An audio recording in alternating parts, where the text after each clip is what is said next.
Good morning, everybody. Welcome to the Budget Finance Economic Development Committee. Today is February the 15th. It is now 9:02 a.m. Welcome. My name is Yuki Lei Sugimura. I'm the chair of this committee, and I'd like to take this opportunity to welcome the members of this committee. If you're not in the chambers, please identify if there are adults with you, and minors do not need to be identified. Vice Chair Kama is excused. Member or Chair Lee. Good morning.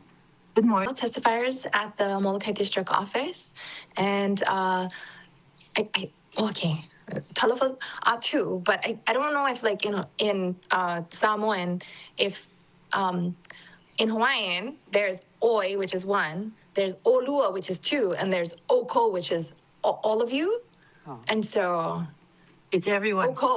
Oko, most of the time.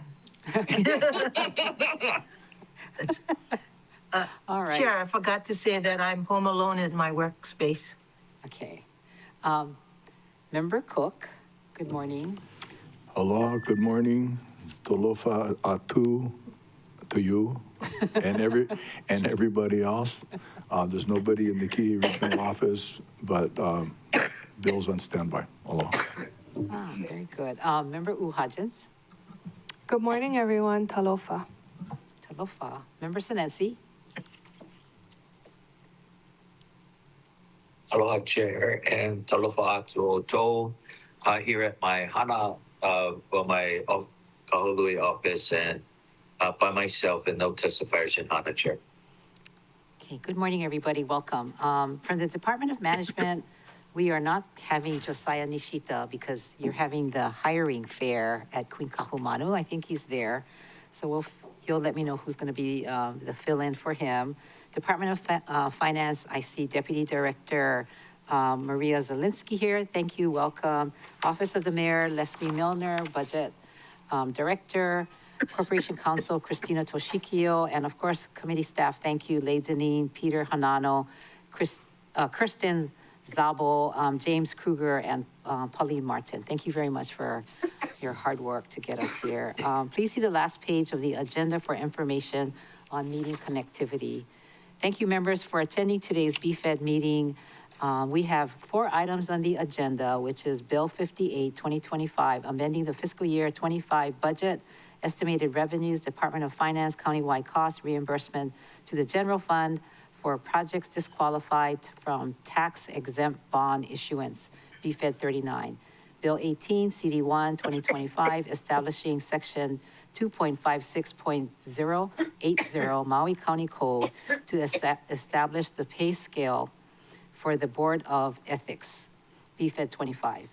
Bill 63, Bill 64, and Resolutions 25-107, amending fiscal year budget, estimated revenues, capital improvement projects, and Appendix C, Department of Management, Wailuku Kahului Community Plan Area, Government Facilities Bond Fund, acquisition of 105 North Market Street building and properties for BFED 40.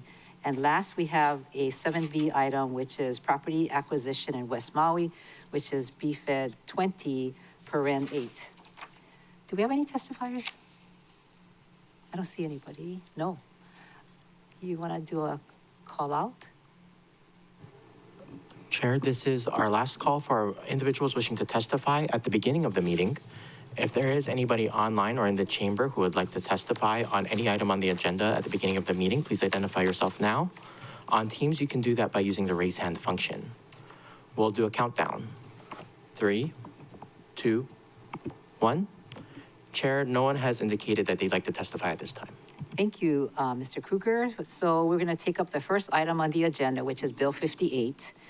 And members, the first item, which amends fiscal year 25 budget to recognize $5,790,476 in carryover savings from the general fund and appropriate it for a new countywide cost line item entitled reimbursement to the general fund for the projects disqualified from tax-exempt bond issuance. There are 8 projects which no longer qualify for the tax-exempt bond issuance. The project names and amount breakdowns are listed in the Budget Director's correspondence dated April 25th, 2025. And assisting us today is we have Budget Deputy Director, which is Maria Zielinski, as well as, Finance Deputy Director Maria Zielinski and Budget Director Ms. Milner. I'd like to ask for opening comments from Department of Finance. Thank you, Chair. We are seeking utilization of carryover savings of $5,790,476 to utilize for CIP that was initially earmarked for bond funding. The reason why is that it is actually will not qualify for tax exempt status. So we're looking to just use cash or carryover savings, if you will, to cover those. Admittedly, we could do a taxable bond issuance, but that becomes expensive, potentially a separate CUSIP number. It really doesn't make sense from a financial standpoint to do that. So we are looking to just utilize the cash. I should mention that the reason why, as you may recall, our last bond issuance was in, I believe, September of 2022. And because of lots of factors, including, of course, the fire, the bond issuance was put off. Once we had the fire, and just to kind of review this, we had issues of the legal issue, the settlement. There were lots of factors that had to be considered, and because we wanted it, when we go to bonds, we want to have everything as clean and as settled as possible. It made sense to hold off until we had better information regarding, with the settlement, the legal settlement, and that sort of thing. Initially, I should mention, I believe the previous administration was looking at, and then of course it went into the next administration, they were looking at around early 2024, but as you know, with the fire, that got delayed. And then we really just delayed it because of all the uncertainty. We knew that if we held off, or if we didn't hold off and there was all that uncertainty, it could affect our rating with our rating agency. So it made sense to get those things settled and resolved, which we believe we have done. As a result of that, though, we have $5.7 million of CIP that is not going to qualify for tax exempt. I should mention that on the list, the schedule that does total up to $5,794,76, we did actually include CIP that will become taxable as of July 16th of this year, because we're making the assumption that we're going to be issuing bonds in August or September. I think that's probably a reasonable consideration. We're very much involved with meeting with bond counsel and with our municipal advisor. We also were hopeful, and it looks like so far, let me knock on some wood here, that the tax exempt issue with the feds, it looks like on the most recent budget bill, it looks like they're not touching the tax exempt part for municipal bonds. Now, naturally, we know with the feds, anything can change. Things change within a minute in Washington, D.C. But right now, everybody's kind of has a collective, sigh of relief that it looks like it will be tax exempt. So there were lots of good reasons to really kind of wait. But I should mention that July 15th actually is, 16th, I should say, represents $3.5 million, $3,514,248, basically. So the number, the $5,000,007 would actually be less, but we're assuming we're not going to go to bonds until August or September. So we're including that. So this is all inclusive. We believe that everything else will be covered.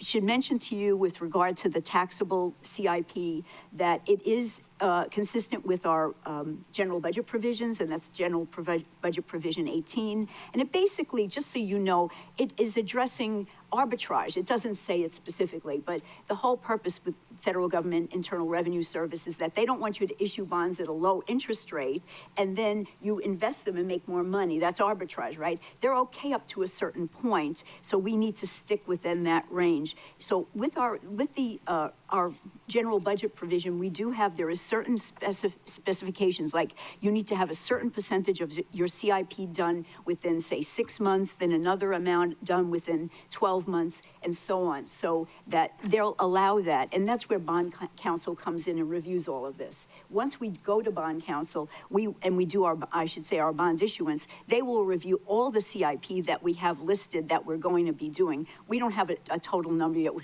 Excuse me, we're still working on that, but they'll review everything to make sure there's no issues with regard to tax exempt status. Thank you, Chair. Thank you, Chair. I think Deputy Director covered it. I will just add that we did come up with this list after meeting with Bond Counsel and reviewing our tentative list. They agree that these are the projects that would become taxable and that the best course of action to ensure we don't have to do two separate issuances is to reimburse ourselves for these. Thank you, Chair. Okay, thank you very much. I will then ask for any more testifiers. Anybody signed up? Chair, no one has signed up to testify on this item, so we'll do a last call for it. If there's anybody who would like to testify on this item, please identify yourself now. On Teams, you can do that by using the raise hand function. We'll do a countdown. 3, 2, 1. Chair, no one has identified themselves as wishing to testify. Okay, very good. So at this time then, I would like to close public testimony and receive any written testimony with your approval, members. Thank you. No objection, no thank you. objections. Anyone have questions? I see Chair Lee, you have your hand up. Yes, I have questions. This is for the Deputy Finance Director. I'm kind of surprised that you're coming so late in the fiscal year to be, and using, so much carryover savings. How much carryover savings do we have left after this expenditure?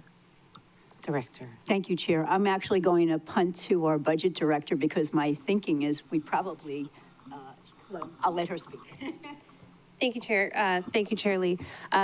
We will have no carryover savings left after this. All of the remaining carryover savings has been recognized in the fiscal year 26 budget.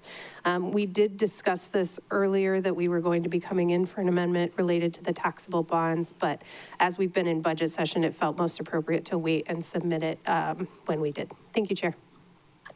Okay, we did receive a report recently as of like April 1st, March, so last month. There were approximately 18 projects in FY 25, and only about 4 were encumbered. And if you total all the projects, it was in the neighborhood of $92 million. So there are a lot of projects that did not go forward. Are these some of the projects? Deputy Thank you, Director. Chair.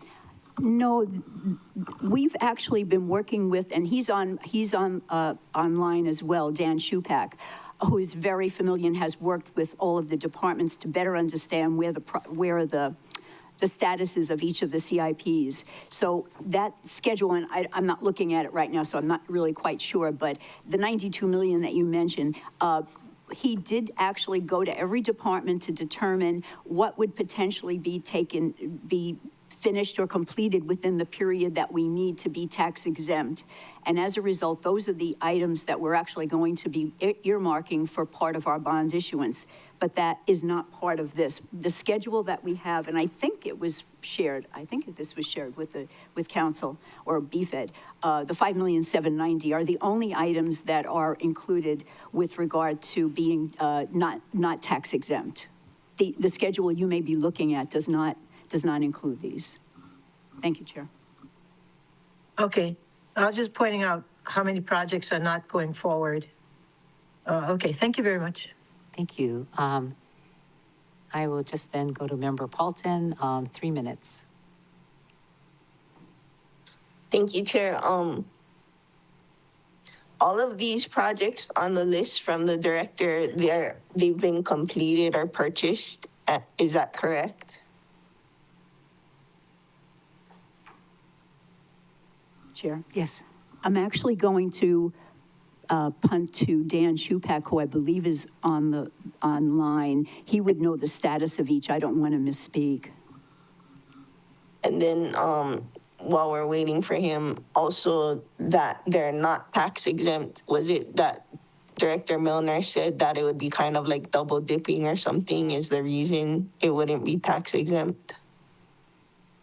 No, it's really kind of what I mentioned before is that we took the money, the proceeds from, or rather I should say, we've paid for these items already with cash, right? And they're earmarked in the budget to be bond funded, but the expectation to qualify to be tax exempt in a bond funding is that you have to complete it within a certain period of time, and that's our Section 18 of our general budget provision, and also consistent with Internal Revenue Code. So that's really the reason why. It's not double dipping, it's just they want to make sure you're not taking the money, you're going to take that money and you're not going to use it right away, and you're basically going to make money off of it, the arbitrage issue. But that's really where it comes down. It's just the timing, and we have to stick to that time frame. And this is where the bond council will hold our feet to it. So we expected to finish it or procure it faster than we actually did, is the reason? That would be my presumption. And again, as I said, Mr. Shupak would probably be able to address that better. Well, I do know that residents were complaining about the Kahananui Bridge replacement, like why such a small bridge took over 2 years. So that does make sense. Go ahead, Ms. Milner. Is Mr. Shupak on? Or is he on? Yes, Chair. Yes. Chair Sugimura and members of the council. Yes, just to add to what's been said, yeah, these projects all have been completed, expended. I believe that the reason for them, the taxable status, by and large, is that their in-service dates were greater than 18 months prior to July 16th. So by the time we issue the bonds, they're no longer tax exempt status. So yeah, that's basically a short answer. So to clarify, like we thought they would be finished before July 16th, and that's why we put them in the non-taxable category, and then it took us longer than 18 months to finish. Ms. Milner. Yeah, to issue the bond, and and it goes back to us having kind of holding off on issuing the bond until this year because of all the factors that to issue the bond, not to finish it. Thank you. Yeah. Okay, go ahead, Ms. Milner. Was that what you were going to say? Ms. Milner. Yes, that's what I was going to say. It's more about the delay in the bond issue. Cannot hear. I hit the wrong button. It's the delay in the project completion date, not the delay in the project completion date, it's the bond issuance date that we're working toward. Okay, got that. And then, so we already paid in cash, expecting that we were gonna float the bond.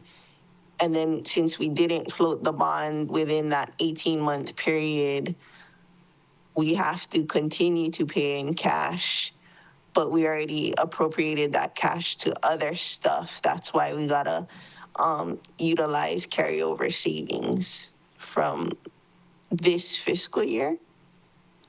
Chair. Deputy Director. Yeah. Council member. Yeah, it would be really that we technically could bond, but it would be a taxable bond. That's what I kind of mentioned earlier. And we don't want to do that. Issuing bonds is expensive.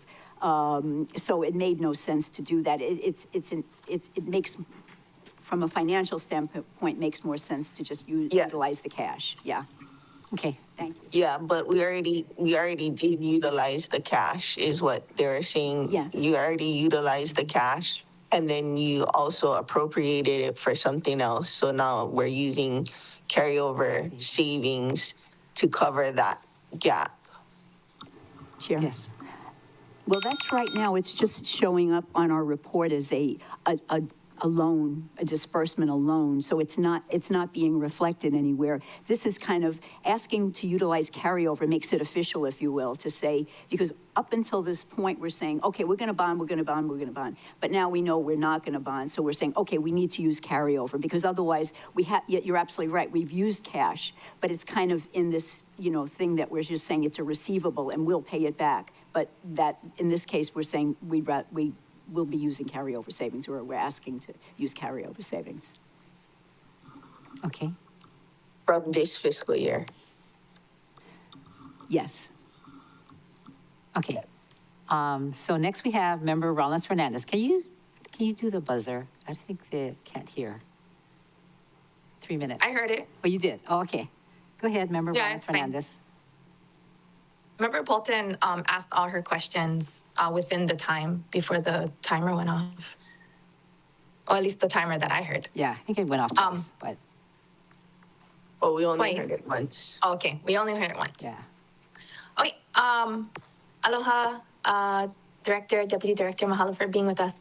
I just have the one follow-up question. So the carryover savings is being recognized in FY25, this current fiscal year.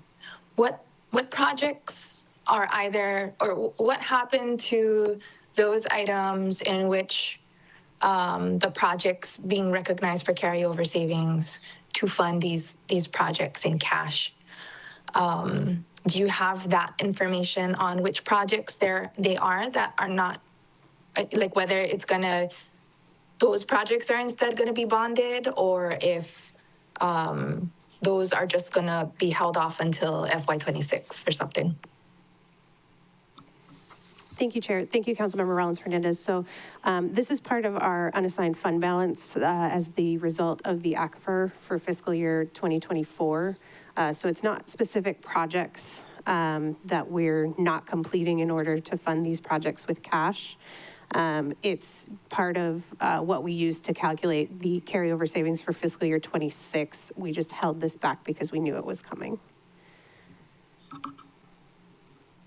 Okay, mahalo, Budget Director. Mahalo, Chair. Thank you. Next, we have Member Cook, followed by Member Hodgins. Thank you, Chair. Thank you both for being here today. What's the percent difference, and it must vary, between a taxable bond and a non-taxable bond? You're saying that a bond that once you lose tax-free status, it becomes more expensive. I'm curious as to how much. Chair? Yes. Yeah, as you say, it does vary. I'm kind of winging it here. I didn't look to see more recently, but I would say about maybe 20 basis points or so, something like that. So it might be, maybe we could issue bonds right now at, and again, I'm just making this up for, just an example, 4.2%, and it might be 4.4% if it were taxable. So there is an additional cost involved. And as I say, it's not just the cost of the interest, which is, something we want to consider, but it's actually just issuing a separate bond that with a separate CUSIP number. And, when you get attorneys involved and you get this one and that one, and they have to do everything, the announcements and the operating, the offering statement, it just becomes a much more expensive, issue. No, thank you for that answer, Yeah. because you clarified it as more, it's multifaceted. It isn't is. just the insurance. It isn't just the percentage. It's the duplication of a whole bunch of other stuff. And I think, Councilmember, if it were something, if this number was something like 40 million, hopefully it's not, but if it were 40 million, we might actually have had to have considered something like that. But it's a small enough number. I'm not discounting that 5.7 is not a big number, it is. But it's enough that it's something that from a liquidity standpoint, we could handle. And certainly we communicated with budget beforehand, so they were aware it was coming down the Okay, pipe. thank you, Mike. Thank you. My next question, excuse me, and I think you've already answered it, is it anticipated that other projects will also be potentially disqualified? In your answer, you said that some of these in July are projected to be, and you're taking those into consideration. Is there going to be any more? Chair. Yeah, we don't believe so. We've been working with Mr. Shupak on this, and this is really it. We basically said, give us everything if, by August, that might become taxable. So this is everything. So, and we really truly believe that we can get this done in August. So we feel that's it. Good, thank Yeah. you for your answer. Thank you, Chair. Okay, thank you. Next, Member Hodgins. Thank you. Thank you, Chair. I have no questions. Thank you. Member Senensi. No questions, Chair. Thank you. Yeah, my questions were answered also. Anybody else have round two? Okay, go ahead. Chair Lee. Thank you. Okay, Deputy Director, you said the money, what is that, 5.7 million was held back. Held back from what? What was it originally planned for? Fiscal year 26 carryover savings. Chair? Go ahead. Yeah. But Well, generally, initially- carryover savings are not real savings. They're appropriated. Every dime is supposed to be assigned out. So, Yeah. you know, Well, how actually- come we have this 5.7 million? And on top of that, we were short 7 million in the certification. So where's all this money coming from? From what was it originally supposed to go to? Chair, I'm going to actually punt to Budget Director because she was the one who, had all of the bottom line carryover savings. Ms. Milner? Thank you, Chair. Thank you, Chair Lee. There are a variety of things that make up our carryover savings, as you all know. Part of it is unanticipated revenues that are recognized as part of carryover savings. Part of it are lapsed appropriations for the departments, which we discussed extensively during this year's budget sessions. So there are a lot of things that go into the carryover savings. We don't necessarily have, we've provided that lapsed appropriation breakdown and some other information, but I don't have a project by project breakdown necessarily that I can provide if that's what you're asking for. Thank you, Chair. Yeah, that's what I'm asking for, because, you know, when we're doing the budget, in the past, we would say, okay, we're going to reduce carryover savings. And you said, no, don't reduce because it's already spoken for. So it's not like extra money, really, right? When you come down to it, it's already allocated. So there's got to be something that didn't go forward that you're using now. Right? Ms. Milner? Director?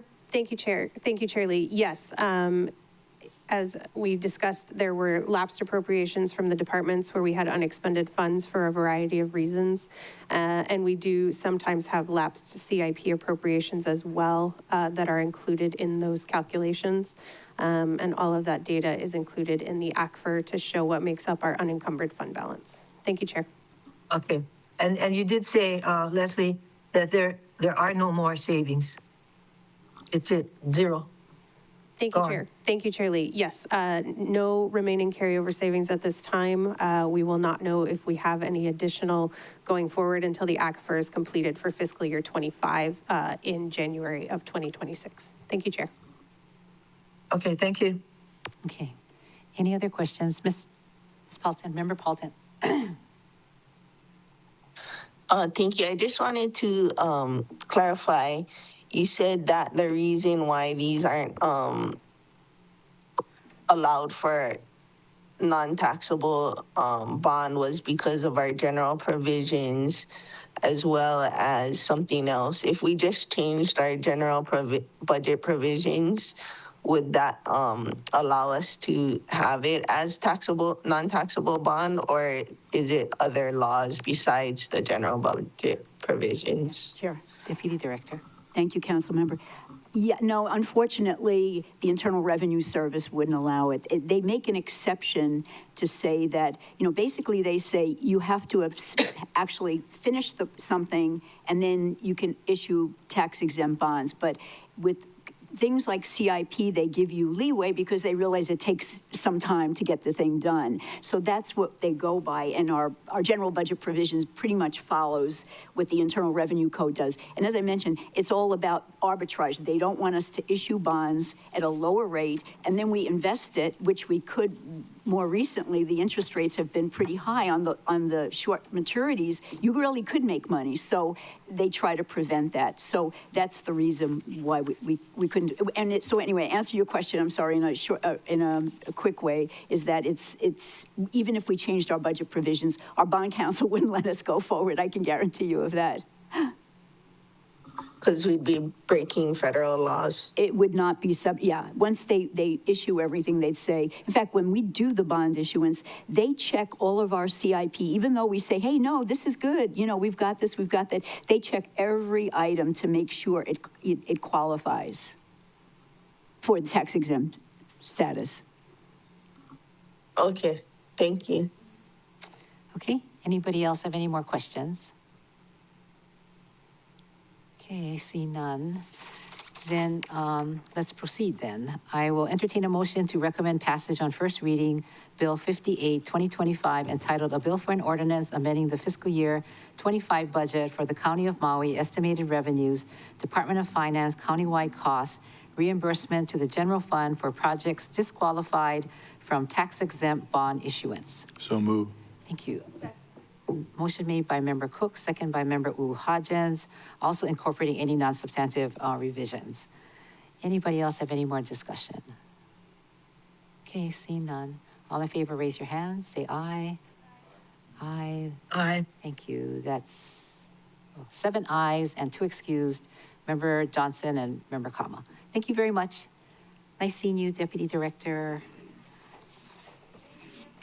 Thank you for being here. Next, we have move on the agenda to Bill 18, CD1, establishing Section 2.56080 Maui County Code to establish pay scales for the Board of Ethics.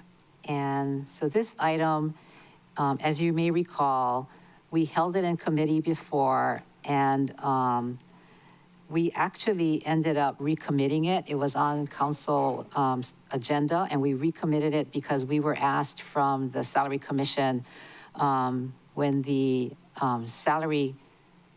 when the Board of Ethics Chair asked us to relook at it when the Salary Commission made their recommendations for changes in the salary structure for appointed positions and elected officials.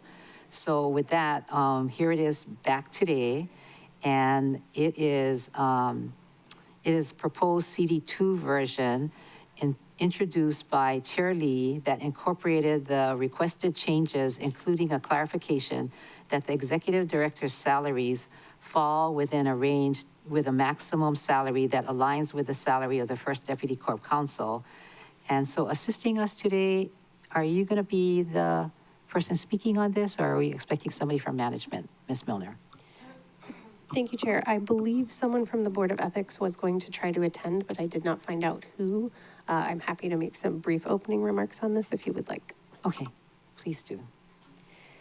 Thank you, Chair. It's my understanding that in light of the changes made by the Salary Commission, because the charter states that the executive director for the Board of Ethics salary cannot exceed that of the first deputy, because of the changes made by the Salary Commission, I believe that's why this bill was recommitted for you all to consider changing it in light of those adjustments. Thank you, Chair. Okay. Do you see anybody here from? Do you? Chair, we're scanning the attendee list. It doesn't appear that anybody from the Board of Ethics is, but if there is, if you could raise your hand right now and we'll be able to identify you quickly.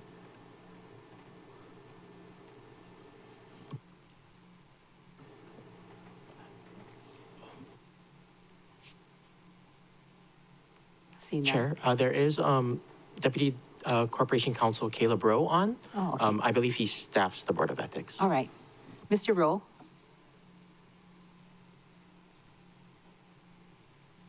Good morning, Chair. I'm really just here to answer any questions.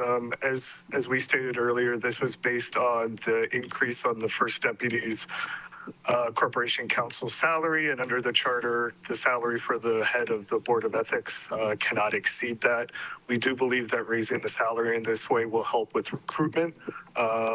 We have been having a pretty good turnout, but always would like to see more. Oh, that's good news. Thank you, Mr. Rowe. I guess we don't see anybody from, okay. So I'm going to open up, we have any testifiers? Chair, we currently don't have any individuals signed up to testify on this item, so we'll do a last call. If there is anybody who would like to testify on Bill 18, please identify yourself now. On Teams, you can do that by using the raise hand function. We'll do a countdown. 3, 2, 1. Chair, no one has identified themselves as wishing to testify. Thank you. So with your permission, I'm going to close public testimony and we will receive written. No objections, thank you. Okay, members, if you look on Granicus number 4, which is really a summary from our chair, which talks about what is being covered, as well as it does have the CD2 version of the bill, which came back from Corp Counsel, which talks about this. So, anybody have any questions for the department or for Mr. Rowe? Member Rollins Fernandez? Hello. You said this was proposed by our chair. This was proposed by our chair, but it says upon the request of the mayor. So this isn't Chair Lee's proposal, to clarify for the record. Okay, Thank you. thank you. Yeah. The reason why I said it is because if you look at Granicus number 6, it is a memo from Chair Lee, which amends the title, text of the bill to, and it has I know. all this clarified. So anyway, I know. just for clarification. And if you look at the last page, it says introduced by Alice Lee upon the request of the mayor. Okay, Yeah. thank you. Anybody else have, Member Senensi? Thank you, Chair. A question for Mr. Rowe. Does the applicants need to have a certain amount of expertise? Would require maybe or like a law degree or something like that? What's the, I guess the do you need certain qualifications? Mr. Rowe? So there are certain, So there are qualifications that were put out in the solicitation for the position. Under the charter, the executive director does need to be an attorney licensed in the state of Hawaii. Okay, all right. Thank you for that. Thank you. Anybody else have any questions for our resource? Member Rollins Fernandez? Hello. Mr. Rowe, or Deputy Corp Counsel, mahalo for being with us.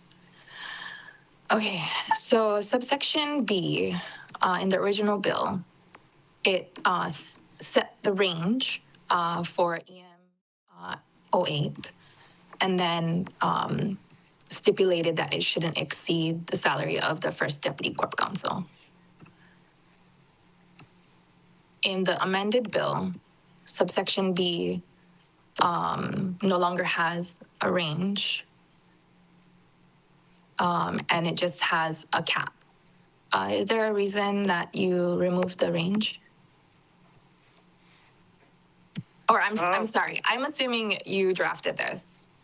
It's it's from the administration, so I don't know who drafted it. I believe that I'm not sure who that was at the request of.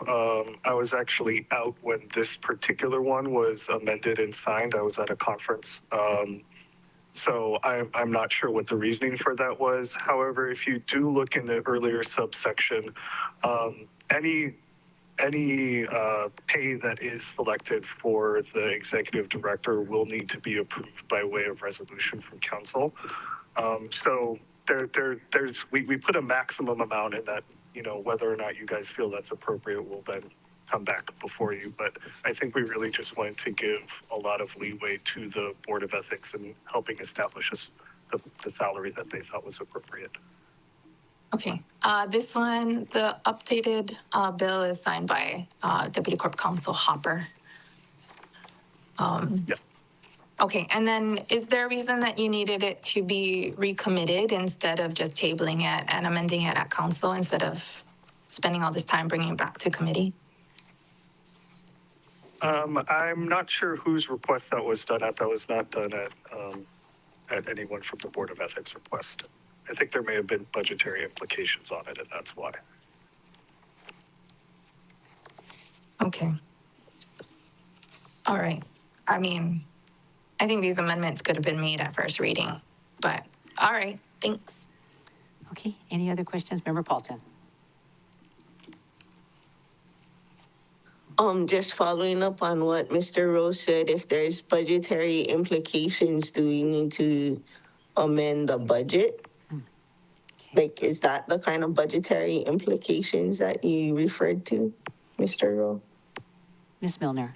I'll defer to Ms. Milner on that. Sorry.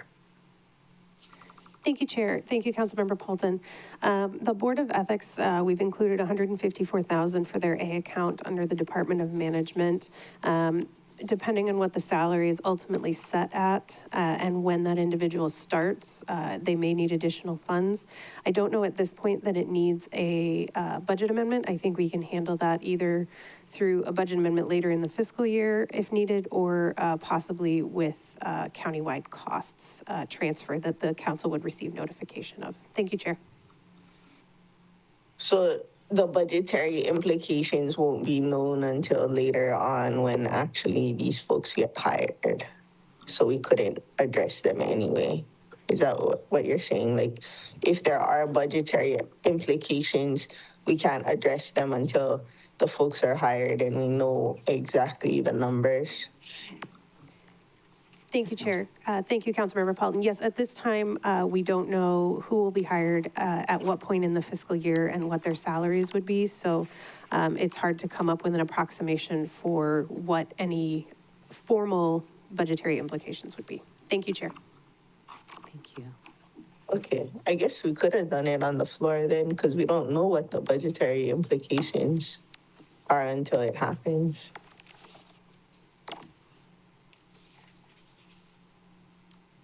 Are you done? That's it. Okay. Anybody else have any questions? Okay. So if not, then I would like to entertain a motion to recommend passage on first reading, Bill 18 CD, should it be CD2 2025, right? CD2 2025, entitled A Bill for an Ordinance establishing section 2.56.080 Maui County Code to establish pay scales for the Board of Ethics, incorporating any non-substantive revisions. Member Hodgins made the motion, second by Member Cook. Any more discussion? All right, all in favor then, say aye. All right, 7 ayes to excuse Member Johnson as well as Member Kama. Thank you very much. Very good.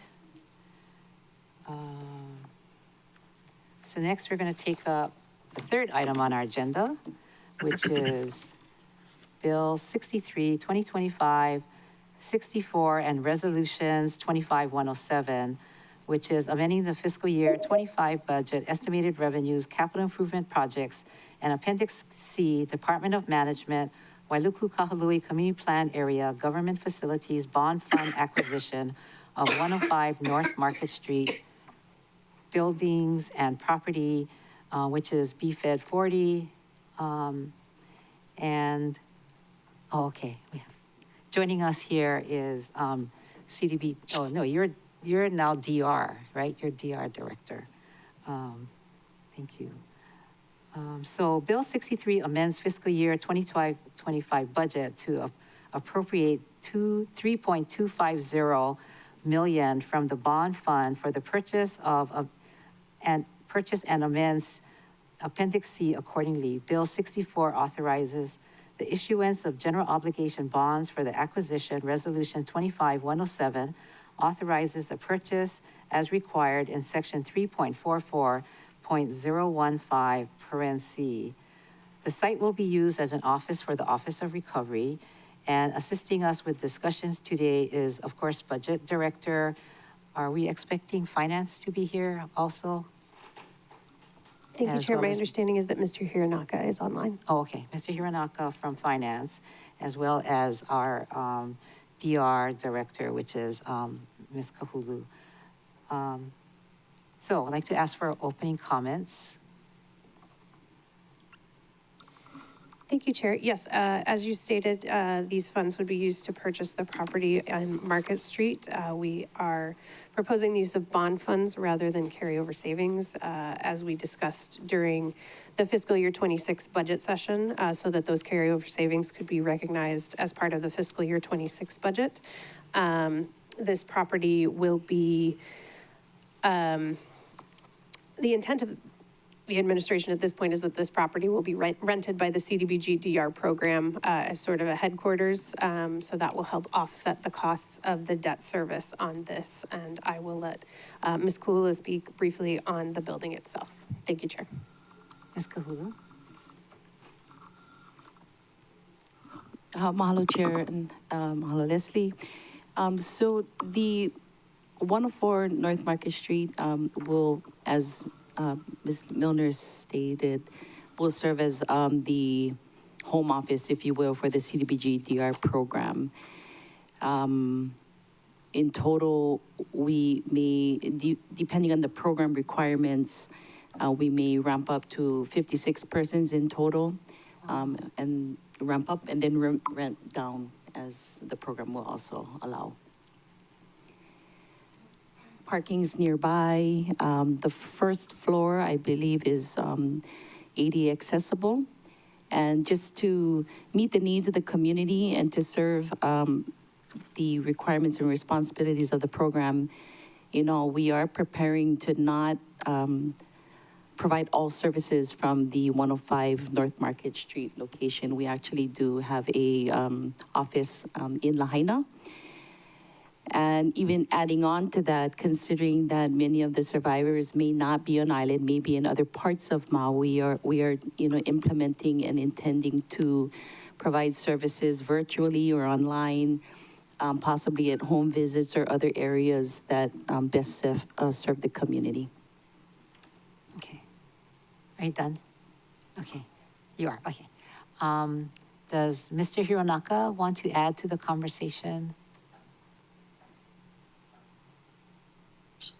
Good morning, Chair. Nothing at this time. If you have any questions, I'm here as a resource.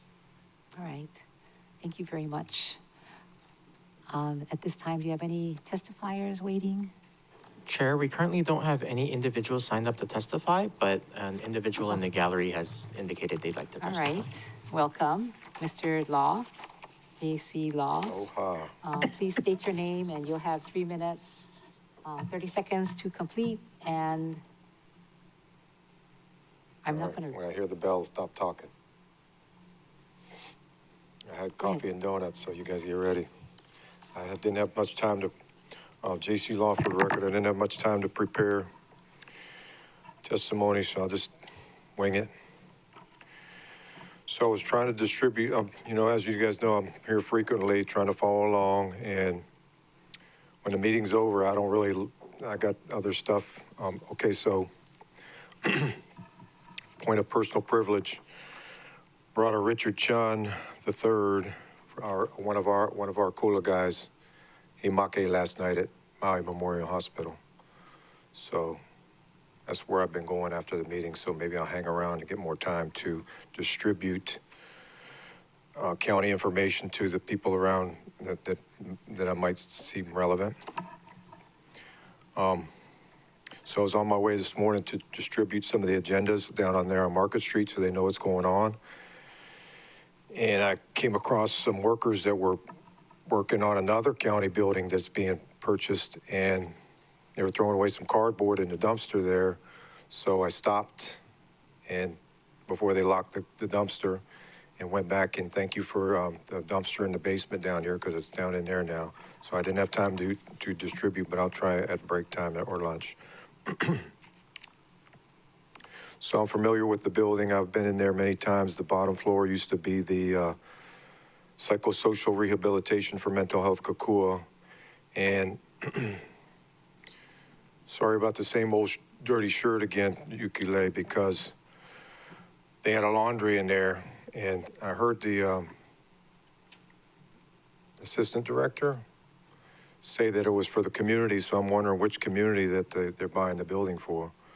So if they're helping the Lahaina people, then I guess that's okay. I don't know what happened to all the clients that were in there. They moved up the street somewhere to the group home. And so I'm in favor of the county buying buildings, but when they put up locked doors and security cameras and tell everybody to stay out, that's kind of a little bit of a problem for me. And I wasn't a client there, but I enjoyed the breakfast with fellow residents of Wailuku, and I met some people that were there.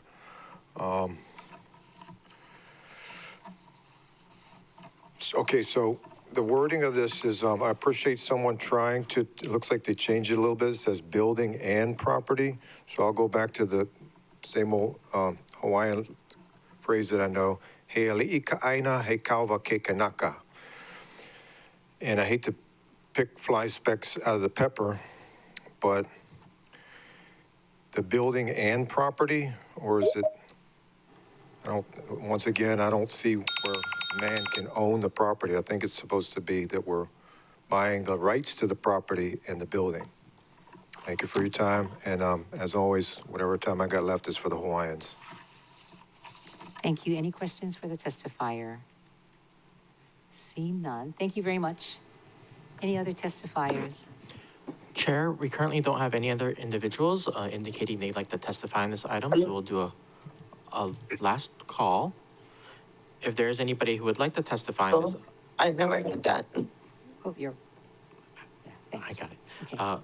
If there is anybody who would like to testify on this item, please identify yourselves now. On team, you can do that by using the raise hand function. Here's the countdown. 3, 2, 1. Chair, no one has indicated that they'd like to testify. Okay. Thank you very much. So with your permission, I'm going to close public testimony for this item and always receive written testimony. Thank you. No objections. Thank you. All right, questions. I'll start off with Chair Lee, go down the line to Member Paulton, Member Rollins Fernandez, Member Cook. Chair Lee, you have any questions? Good morning. Yeah, I do. Ms. Kahula, where is, besides the Lahaina office, where are you folks housed in Wailuku? Are you on the 6th floor? Mahalo, Chair Lee. I am not on the 6th floor. CDBG DR, Disaster Recovery Office, is actually in the Trask building right now. And how many of you are there? We have a total of 11 folks in 2 different units at the time, at this moment. And you're going from 11 to 56? Eventually. Is that the plan? Yes, as the program requires. So, you know, construction would require its own specific staff, quality assurance and controls, fiscal. So as the program requires, we'll ramp up and then ramp down as the programs ramp down as well. Mm-hmm. Okay. Thank you. I'm glad you're going to be on Market Street. Maybe you'll bring some calmness to that area. Thank you. Thank you, Chair Lee. Next, Member Paulton, followed by Member Rollins Fernandez. Thank you. Is the CDBGDR gonna take up the entirety of the 4,163 square feet at a point, or is there other uses anticipated? And what is the uses after all the CDBGDR is done? Go ahead. Mahalo, Member Paulton. So CDBG-DR will occupy just about the entire space. And it sounds like a lot of square footage, but there are very interesting walls, I guess, built, if you will, which somewhat helps the program because we have different programs to also staff up for. After CDBG-DR is completed, I guess that would be up to, our managing director at that time. I'm not sure, but we do anticipate to occupy the space for at least 6 years at the minimum, but probably more years. And do you anticipate that the debt service would be paid, or that it would be paid off in that time, the 6 years? No. Okay. And then what is the location in Lahaina that you're speaking of? Where is that? It's right next door to the Office of Recovery on Keawe Street. So CDBG because the adult daycare center fell through for 60 Kinui Street. So if you have overflow, that is another possibility as well. Okay, mahalo, Member Paulton. Noted. And I'm not sure if you want to compare the rents for at the Lahaina Gateway versus UH Extension. Mahalo Member Paute, and I'll take that information back to John Smith and then our Managing Director and Deputy Director. Mahalo. And then, how many floors did you say? You said only the ground floor is ADA accessible. How many floors total is there at the mental health Kokua building on 105 North Market Street? There are actually 2 floors there. So everyone on the second floor would be like more private because it's not accessible to ADA or it's not for the public. That would be correct, yes. So we have Mr. Hironaka with his hand up. Mr. Hironaka. I wonder if he can Yeah. help answer some of these questions. Mr. Hironaka? Madam Chair, okay, first of all, I think, Member Paulton got it mixed up. The land area is 4,100 square feet. The building actually is 7,348 square feet total. The building was initially built by Maui Lani Partners. So the second floor was used more as their office space, and the first floor there was some office and there was retail, if you remember way back when. So it's 4 distinct spaces that are connected by, doors and hallways and stairways. The access to the second floor is only by stairwells, and that's why it's not ADA compliant. The 2 first floor units are ADA, they come straight off the sidewalk. So you can go straight in without having to go upstairs. But to connect the 2 first floor units, there are a few steps that you would have to go up and down. Okay, thank you for that clarification, and that the square footage is actually much bigger than the lot size, I guess because of the 2 stories. Very helpful, thank you. Okay, very good. Member Rollins Fernandez?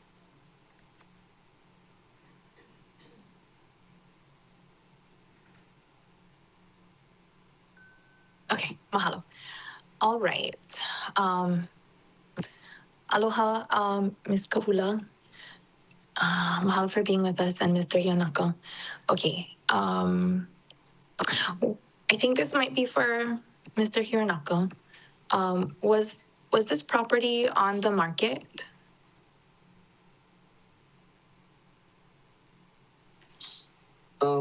Council member, it was listed on the market, but the realtor gave us the first chance before they put it on the market.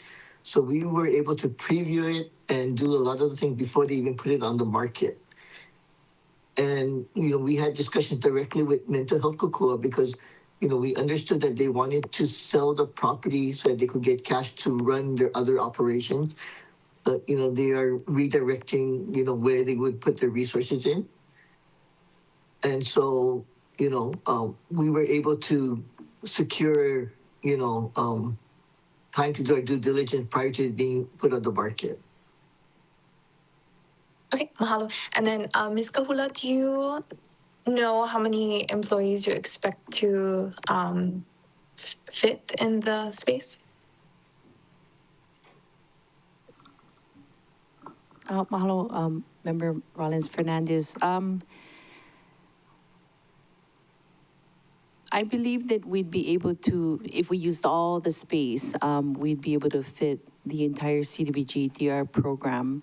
And one of the spaces actually could be used to also host public meetings as well. So we'll be creative in making the best use of the space provided.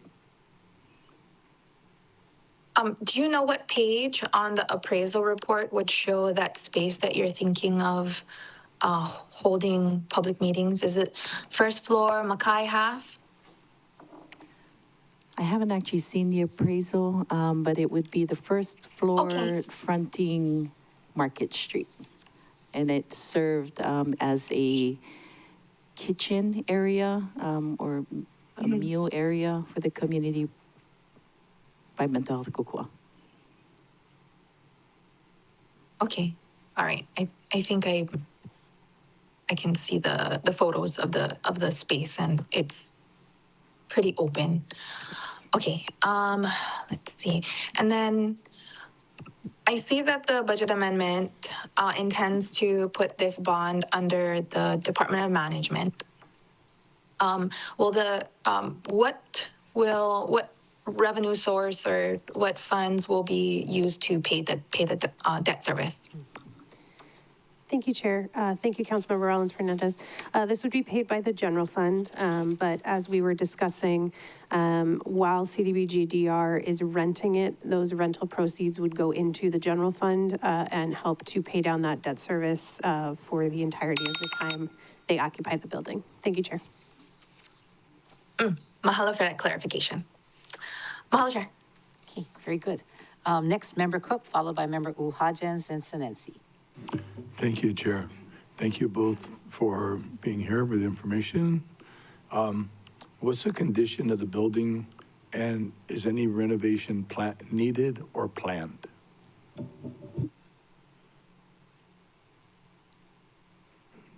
ahead. Mahalo, Member Cook. I was hoping I'd see Guy Hironaka raise his hand, but I don't see that. So we did a few walkthroughs. The condition of the property is actually pretty good. There is some flooring that we do need to replace, but it's pretty minimal at this time. Would I be? He put his hand up, Hironaka, if he can help you. Guy Hironaka. Excuse me. Member Hironaka. Mr. Hironaka. Committee Chair, thank you. We did do a property condition assessment, and we do have a report on it. It was forwarded to, around what, it wasn't that bad considering, because is it immediately some of the things that we would have to address would be just several $100,000 that, if we wanted to, we would have to upgrade. And over time, things that we would have to put money to reserves would be another maybe $500,000 if we choose to address those issues.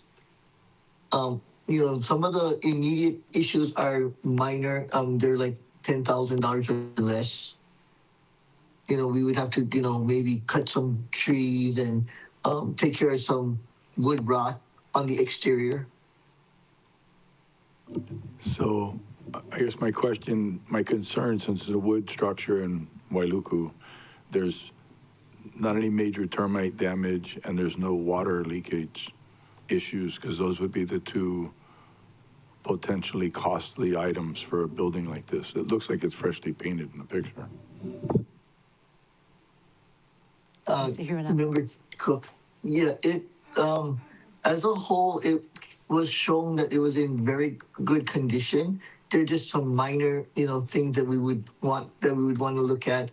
But once we acquire the building, they'll probably work with Public Works, and if have to upgrade some of the parts of the building, then they would work with them on that. And then the other thing that we have to deal with is the PV panels on the roof. Okay, thank you. I mean, I would assume that you'd need some renovation to make it rearranged so it is more appropriate and efficient for the use of the building. So anyway, that's all my questions. Thank you. Okay, thank you. Member Uhajens.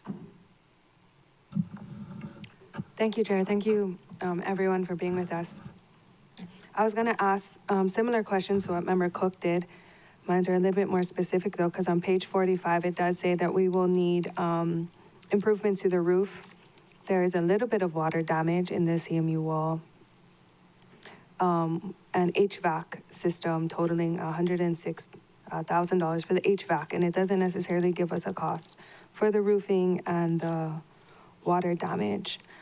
When do you think we'll do those? I know that it's basically deferred maintenance, but when do you think we'll do those improvements? Is it Mr. Hironaka or Ms. Kahulu? I guess we would defer it, and they would have to, discuss it and decide when they would have to assign a CIP manager, and it'll be a project that they would have to work on Okay. once we acquire the building. Okay, and then when we use public funds for this kind of purpose, we have to make sure they're ADA compliant. Did we assess how much that's gonna cost to make the entire building ADA compliant if necessary when we do these projects? Is that you? Okay. Ms. Kahulu. Mahalo, Member Uhajins, for that question. We're not required to ensure that the entire building is ADA compliant. We are required, though, to make accommodations to provide services to Okay. those that require. And so we are very compliant and put out, opportunities for persons that require special assistance to Okay. provide advance notice, and we'll meet them where they are to Thank you for serve that. them. I noticed that this building has a parking variance too, and I know that with the parking structure in Wailuku, it does provide more parking. Are you planning on having the employees park there? Or where are they gonna park? Mahalo for the question as well. Yes, we'll be using the parking structure. And then Primarily. same for the visitors or customers that you folks need to serve, they're gonna park over there at the parking structure? Correct. It's going to be street parking or the parking structure, which Okay. is probably better than where we are at Trask. It's pretty challenging for Over here parking too. You said you folks are gonna use this building for nearly 6 years. What does the county plan on doing it with this structure after the 6 years? Ms. Milner. Thank you, Chair. Thank you, Councilmember Uhajins. I will give it my best shot. After 6, possibly longer years, because CDBG-DR does have the option to extend, I think at that time, we will have to see what the space needs are for the county and what departments might be able to move into there that would make the most sense at that time, as it's hard to say what other properties we may acquire in the meantime. Thank you, Chair. Okay, thank you. Okay, very good. Member Sinensi.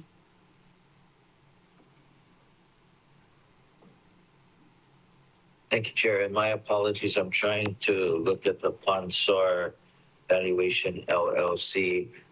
What was the valuation of the appraised value of the property again?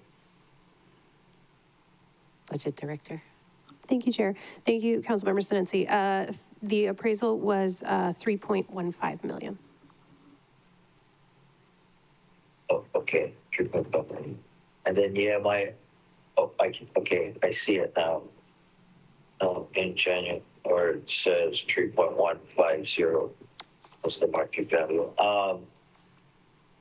Okay, and then my question was about, or my concern was also in the lines of Member Cook's questioning about due diligence of the property. I know that we did purchase the church property, and then we had to put in as much as we bought the property for, just to fix the entire floor. So we can look at that report again, but that's all I had, Chair. Thanks.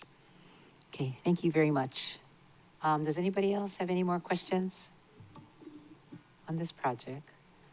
Okay, so I had a question about the appraisal, which Member Sinensi just spoke about it, and the amount that we are funding is 3.2 million. So can you explain the difference from the appraised value versus the 3.2? Maybe this is for Budget Director. Thank you, Chair. I'd like to see if Mr. Hironaka has anything to add. I know the appraisal was 3.15 and our proposed purchase price is 3.2. And then we also have closing costs, which is the 3.25. But I will defer to Mr. Hironaka on the 3.2 versus 3.15. Thank you, Chair. Okay, Madam Chair, the list price was 3.2. When we got the appraisal in 3.15, we had put in a letter of interest, which was our basically a placeholder. Meanwhile, they were marketing the property, and they did get a full price offer, backup offer. So, we were aware that there were other offers on the property. So, if we wanted it, we would have had to have offered the full price. And that's why, the mayor authorized it because he felt it was, the $50,000 was worth it. Okay. Okay, thank you for that clarification. So anybody else have any other questions, members?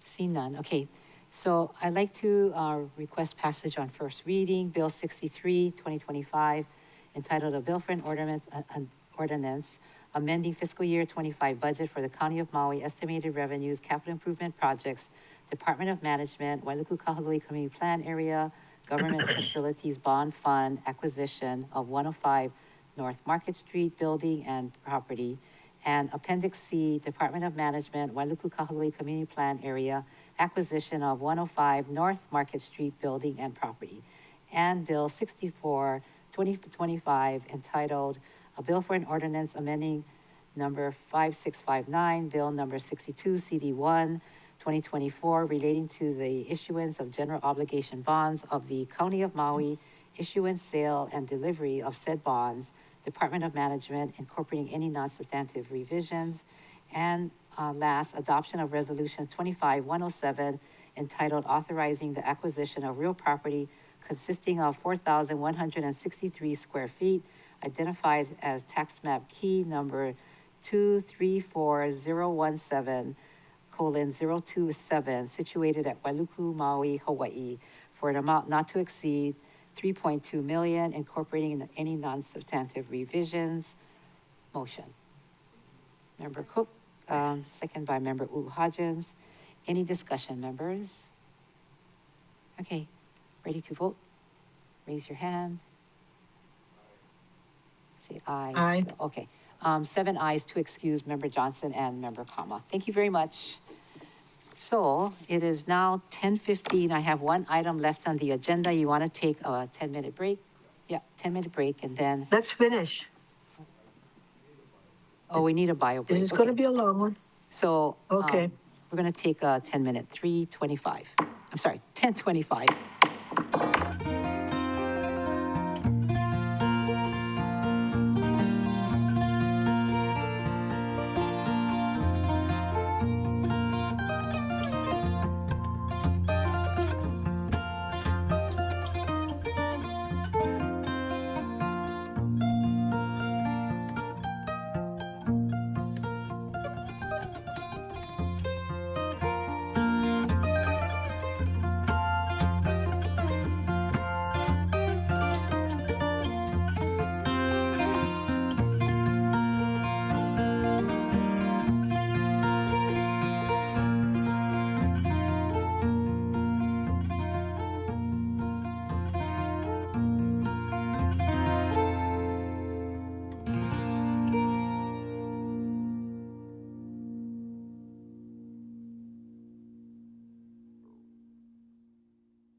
Welcome back to the Budget Finance Economic Development Committee. It is now 10:29, and we are on the last item on our agenda.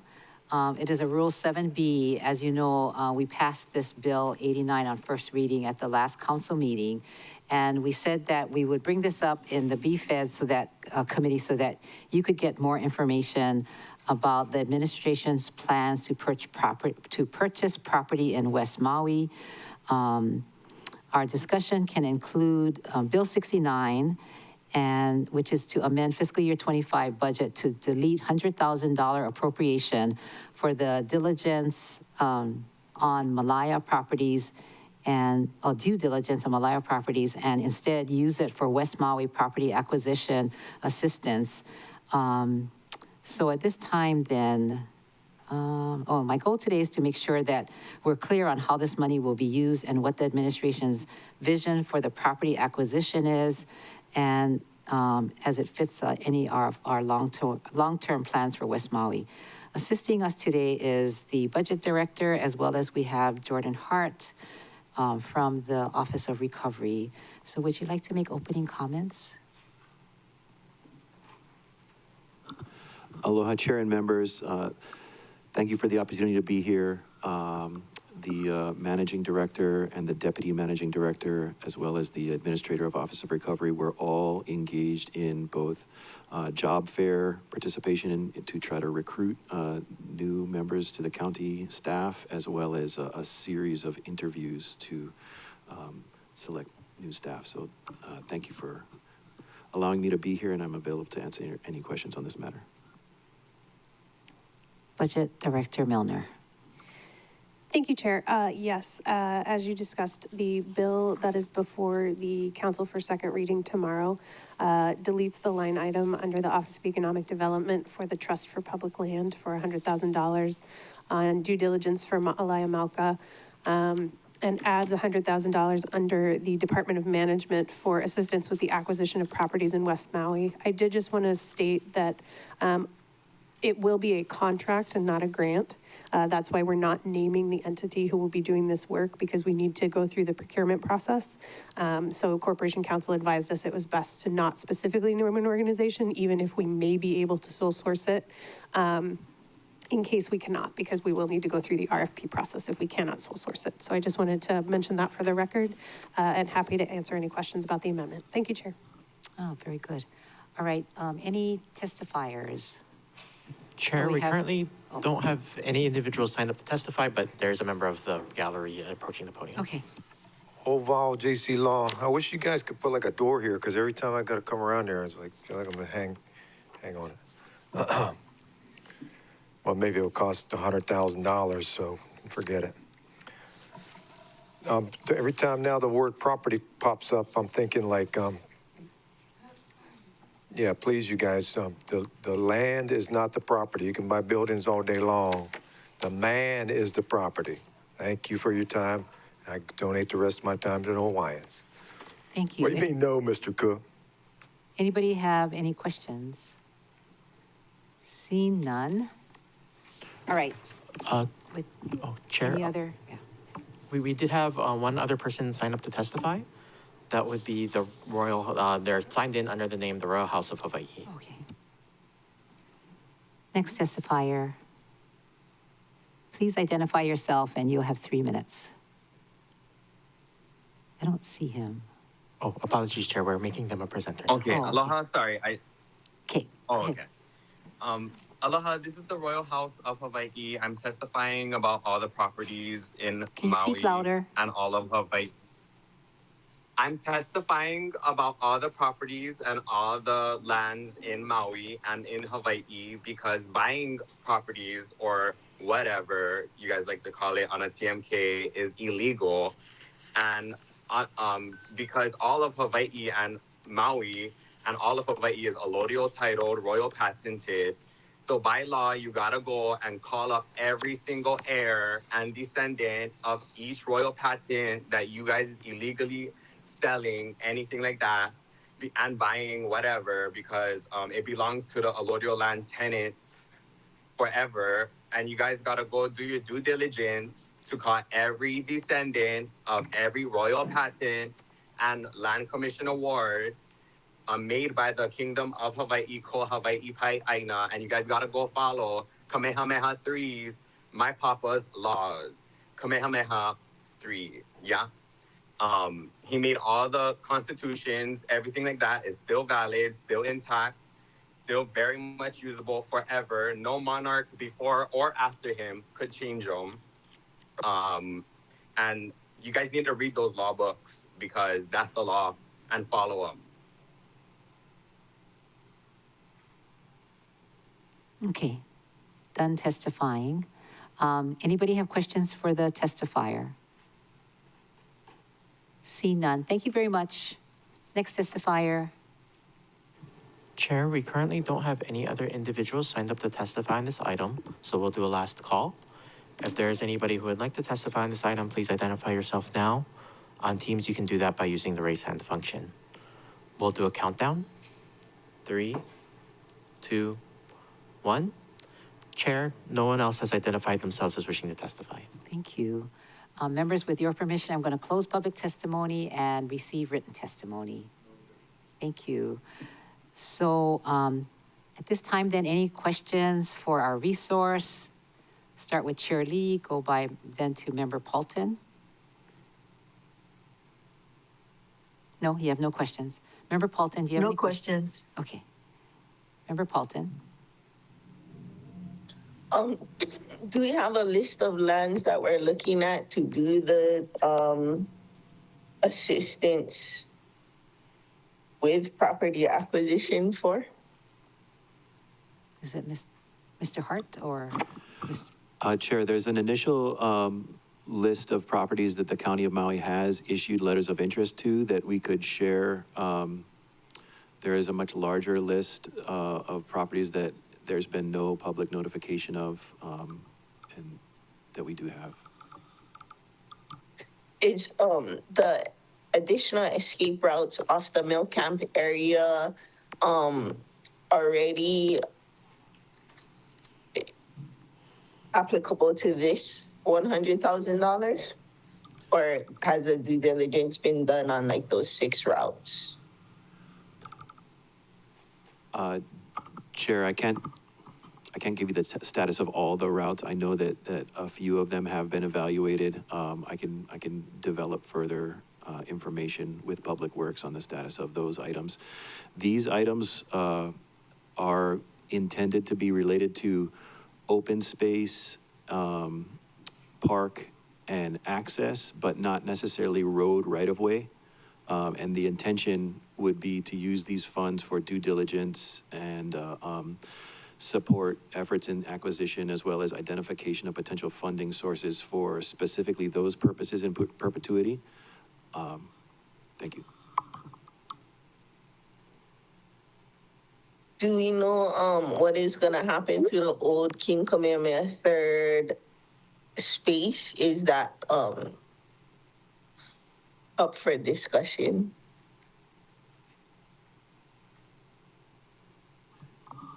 Chair, there is discussion between the state of Hawaii and the county of Maui on how to handle that property as far as ownership or stewardship. Separate from that, the Department of Management Office of Recovery is initiating a planning process for the Royal Complex, which would be the properties around Moku'ula, Mokuhinia, Kamehameha Iki Park, and beyond. And I am anticipating that the Kamehameha III property will be thoroughly evaluated for intended future use during that process, which will be a public process, which is just starting at this point.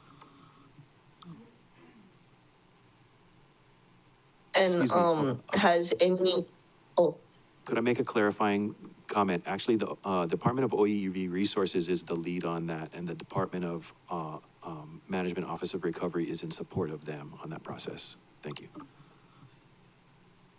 has any resolution been reached with the Salvation Army about the Moku'ula, Mokuhinia restoration or anything? Chair, no resolution The last status that I'm aware of is that they were interested in being relocated, and identifying a relocation fit that is equivalent is something that's being worked on. To find them other lands more suitable.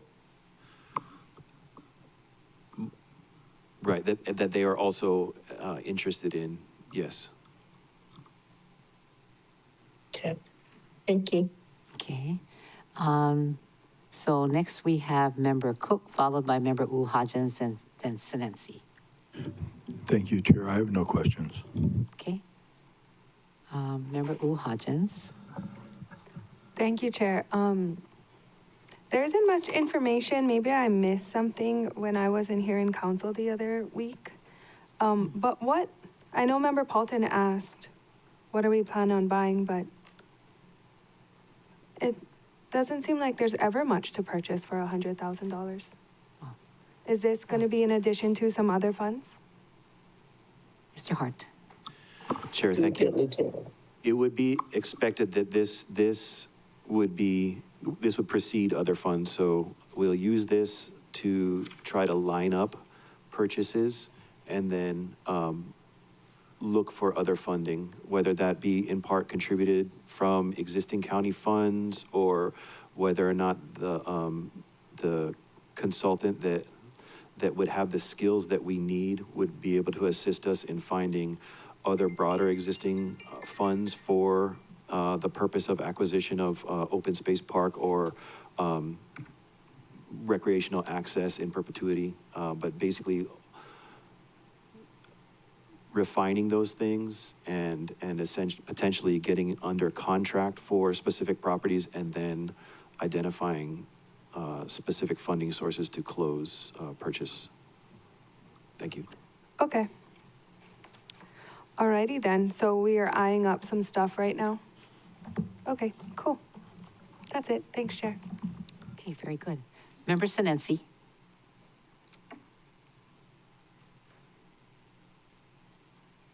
Thank you, Chair. Just to clarify the letter from Ms. Milner, the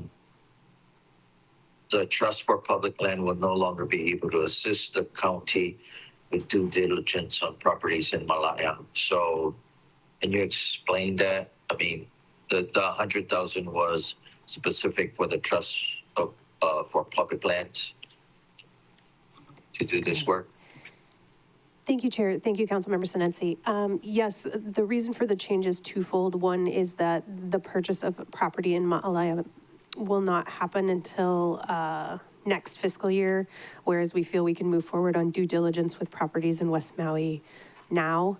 The other part is that the Trust for Public Land doesn't feel that some of the due diligence that we're doing necessarily aligns with their priorities, because I believe we're also considering possible managed retreat of some properties and things like that, whereas they're more interested in maintaining open space.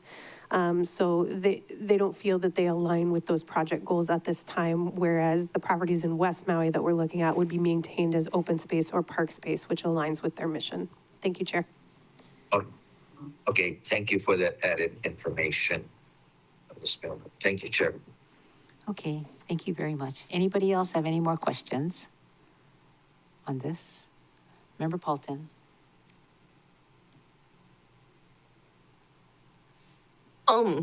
Has anyone reached out to the owners of, I guess, the Cheeseburger in Paradise property? I heard that Cheeseburger had decided early on that they weren't coming back. Chair, yes, there has been communication with that property, as well as initiation of the due diligence process for that property. Any talks with Lahaina Jodo Mission? When I recently met with them, they had about 8, 9 rentals on their property that they tried to keep for low income, but because they're kind of oceanfront, the taxes were cost prohibitive for them to try and rebuild and rent to lower income, because then it is taxed at long-term rental, which I guess up until before the fire was still like $75,000. And, you know, they were open to providing rentals. I don't know if the county, that's something the county wants, being that they're so oceanfront. The rentals were in the back side of the Mauka side of the property. But they were open to doing it again, but just the taxes were exorbitant. And so they were wondering, you know, if the county was interested. Chair, there hasn't been, that I'm aware of, communication with the Jodo Mission on purchase, but, or any sort of, well, I'm not sure what, if that was implying purchase or implying working with them to try and figure out. Or lease, I guess. We can, if there's point of contact to engage with, we can follow up on that. Okay, but would we, like, knowing the location of their property, if even if they built houses for rent, it's still in the SMA? Do we?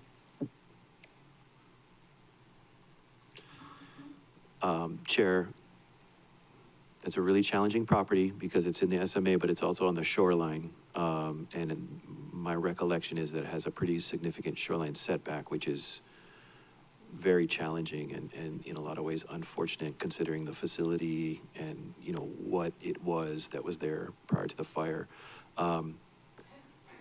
We can start, I'm aware of what I'm aware of, and I'm aware of most of the issues relating to property acquisition that the Office of, everything I've been told, I've been cataloging, but if somebody else, you know, like on the MD or Deputy MD level had a conversations with Jodo, it didn't reach me yet, but we can take a point of contact and follow up on that. So just final comment to reiterate, the challenges of that property with the shoreline setbacks, it will be very challenging to reconstruct what existed pre-fire under existing regulations.